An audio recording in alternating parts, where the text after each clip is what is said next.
হ্যাঁ, এখন কি দিচ্ছেন আম্মা? তেল দিলাম, এখন দিমু পেঁয়াজ। কি রান্না করবেন আজকে? পাপ্তা মাছ রান্না করব। পাবদা মাছ রান্না করবেন? হ্যাঁ, এই পেঁয়াজ দিচ্ছেন এখন? পেঁয়াজ দিতাছি। আগে দিয়েছেন তেল? তেল দিছি, পেঁয়াজ দিব। এখন লবণ দিব।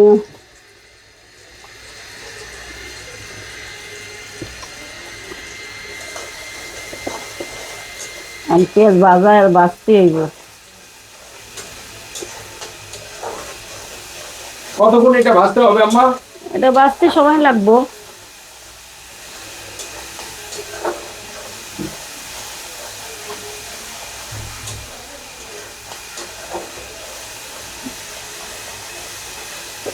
পেঁয়াজ তো যখন লাল লাল হবে তখন দিবেন মশলা নাকি? হ্যাঁ হ্যাঁ।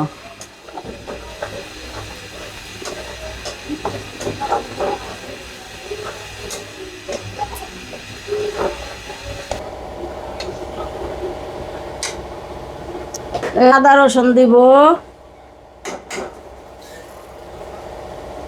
পরিমাণ মতো নাকি?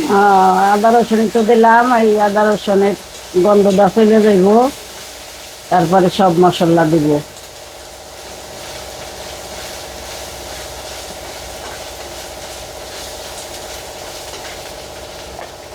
এখন একটু পানি দিব গ্রেভিটা করার জন্য। এখন টমেটো দিয়ে দিব। এখন কাঁচামরিচ দিব।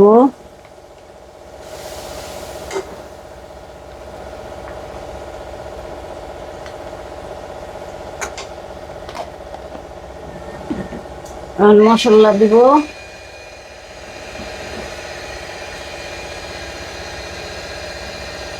হলুদের ফাঁকি, অল্প একটু মরিচের ফাঁকি, ধইনের ফাঁকি। এখন মশলাটা গ্রেভি হইব, তারপরে মাছ দিব।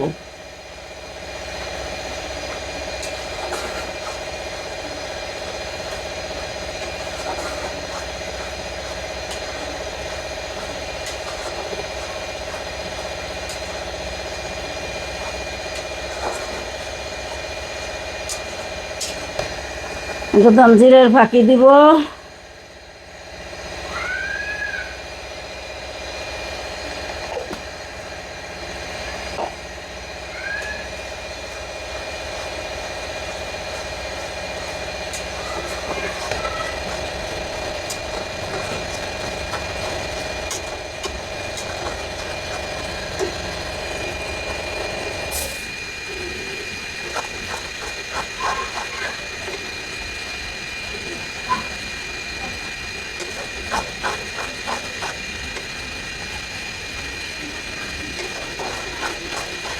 মশলা থেঁচা তেল ছাইড়ে দিছে, এখন মাছ দিয়ে দিব।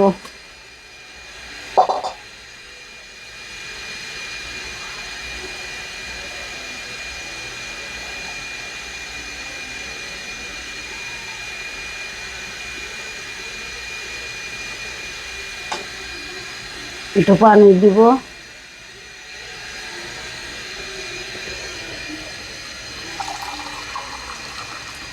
আর একটু পানি লাগবে।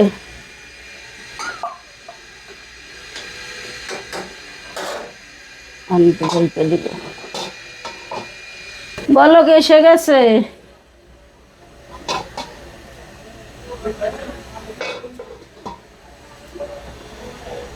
কিছুক্ষণের মধ্যেই তরকারিটা নামাই ফেলবো।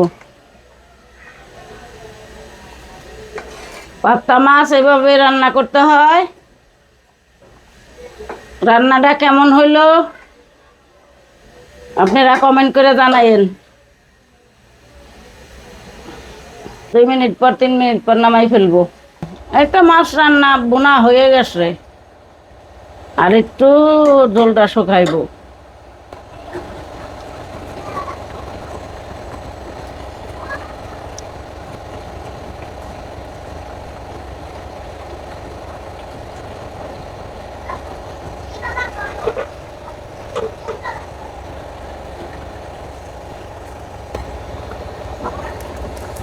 মাছ নাইরে দিলি ভাঙ্গা যাইতে পারে, এর লেগে ঝোলেন্ডে দিলাম।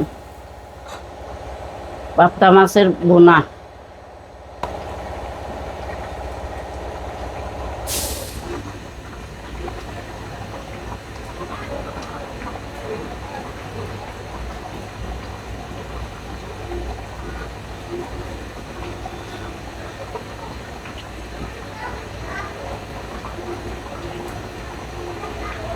পাবদা মাছ বোনা হয়ে গেছে, চলে নিবাই দিব,